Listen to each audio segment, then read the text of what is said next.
Nah, ini tuh rugi apa enggak sebenarnya? Ya kalau kita pekatul yang kita beli terus kemudian pekatulnya harganya 5.000 yang pasti rugi itu loh.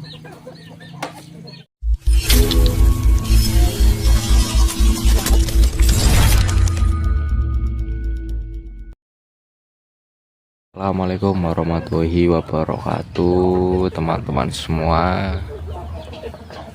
Terima kasih sudah bergabung dengan saya di channel Kang Lim. Seperti biasa kita akan mendokumentasikan kandang kita. Pada kesempatan kali ini Kang Lim akan mengajak Anda seperti biasa melihat-lihat kandang dan seisinya. Di sini pada sore hari menjelang berbuka sekalian kita ngabuburit melihat-lihat hewan-hewan yang ada tuh loh. Ya, topik yang akan saya bahas kali ini mengenai untung rugi memelihara entok itu. Jadi mungkin banyak teman-teman yang mengatakan bahwa pelihara entok itu rugi ya, karena pada dasarnya entok itu makannya sangat banyak. Kemudian melihat seperti kondisi yang kemarin harga pekatul itu mahal. Nah,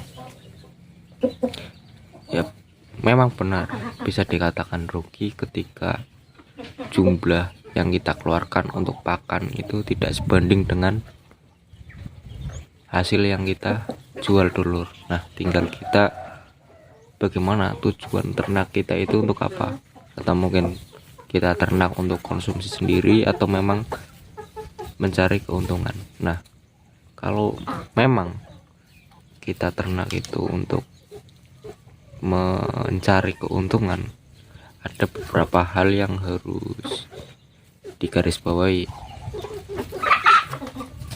atau kita harus memaksimalkan efisiensi pemeliharaan kita, mulai dari pakan, kemudian kualitas kesehatan, dan yang pastinya pembelinya dulur. Jadi kita bisa mendapatkan keuntungan dengan maksimal ketika entok itu kita jual dengan harga yang lebih.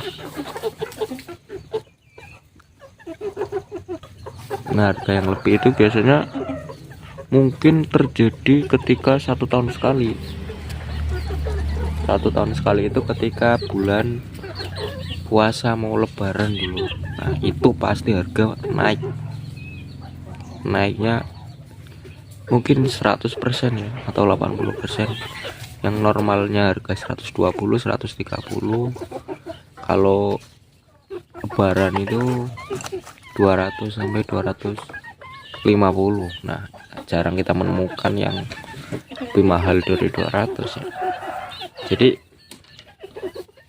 itu yang bisa kita siasati. Jadi kita ternak bisa kasih target untuk lebaran kurang berapa bulan agar kita mencapai target pada saat lebaran itu kita bisa menjual. Nah, yang mahal itu biasanya yang jantan dewasa, yang ngos, biar orang nyebutnya itu, yang udah ngos itu kisaran umur 1 tahun atau kurang. Nah, kalau kita memelihara entok tahunan itu yang jadi pertanyaan, itu rugi apa enggak sebenarnya?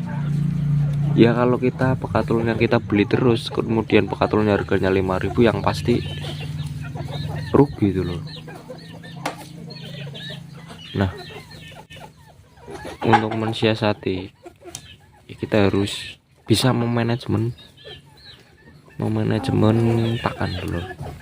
Pakan kita beri campuran biar tidak semuanya menggunakan pekatul atau mungkin yang lebih mahal dari pekatul, agar pekatulnya itu kita gunakan sedikit. Jadi kita ternak itu musiman ya. Kalau mau harganya mahal kita pelihara, kemudian ketika harga naik kita jual. Biasanya kalau lebaran dan tahun baru telur. Nah, selain itu kalau kita mau rutin terus itu kita menggunakannya kayak pembesaran dulu, pembesaran target. Jadi misal umur 2 bulan itu harus udah ada 1 kilo lebih. Nah, ketika umur segitu harus kita keluarkan, harus kita jual. Nah, itu juga kalau seperti itu, kalau pakannya bagus, ketemu juga nanti keuntungan dulu. Kalau misalkan lebih besar dari 2 bulan, nanti hitungannya malah kita rugi dulu. Itu dalam tanda kutip kalau bukan hari raya. Nah, itu untuk pembesaran ya dulu. Kemudian bagaimana dengan pembibitan? Nah, pembibitan juga ini seringkali banyak yang mengatakan ini malah menggiurkan ya dulur, dimana kita hanya dengan modal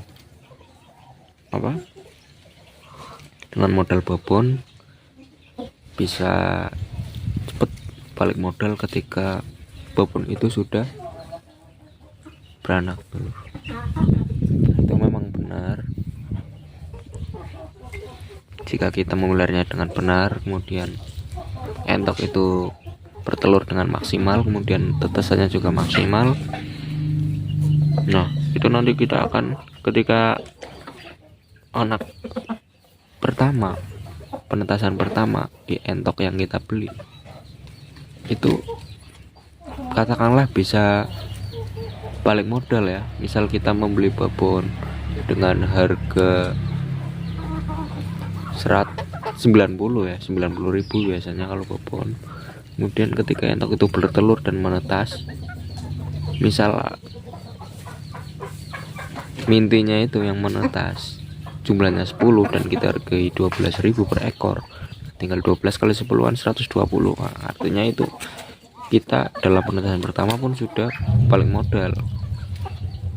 Itu kalau dihitung pakannya juga ya hitungannya paling modal ya, karena induk ketika sudah beranak kan nanti pastinya jangka berapa bulan lagi juga pastinya akan beranak lagi dulu. Itu dulu. Jadi memang apa ya, kalau kita memahami secara sederhana memang keuntungan itu lebih mudah di pembibitan. Nah, dalam pembibitan itu juga pun nanti di dalamnya itu ada kesulitan yang akan datang, itu pasti nanti ada. Mungkin nanti entoknya lama bertelur atau gimana, itu nanti hambatan-hambatan itu pasti ada tuh. Nah, pada dasarnya intinya itu semuanya, baik pembesaran maupun itu pembibitan, yang pasti itu tergantung pada manajemen kita.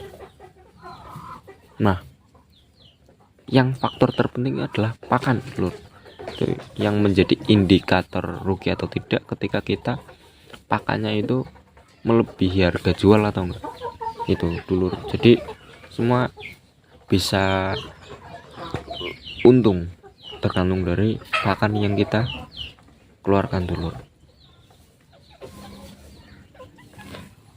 Jadi ya kita harus memaksimalkan pengeluaran untuk pakan entok tersebut dulur. Kalau kita hanya menggunakan pakan yang murah saja atau yang gratisan namun itu kurang berprotein, ya nanti hasilnya juga akan malah rugi dulur, akan lama. Jadi malah nanti kita yang rugi. Nah, kalau tadi yang saya katakan pembesaran dalam target 2 bulan itu pun pakan harus maksimal ya, jadi yang berprotein supaya ketika umur 2 bulan itu entok sudah siap jual. Katakanlah bulu itu sudah nutup, itu biasanya sudah bisa dijual.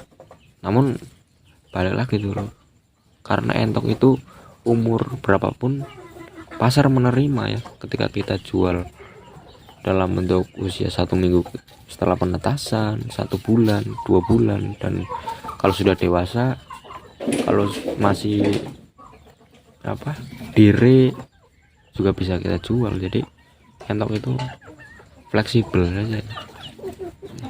Nah, itu intinya ya, pakan dulu yang harus kita tekankan agar pakan itu bisa semurah mungkin dan hasil nanti bisa semahal mungkin. Nah, itu semua peternak pasti mengenalnya itu. Itu mungkin itu saja ya sharing dari saya, Telur. Sekian dari saya. Wassalamualaikum warahmatullahi wabarakatuh. Jangan lupa like, comment, dan subscribe. Dan apabila banyak kesalahan, saya mohon maaf dulu. Terima kasih.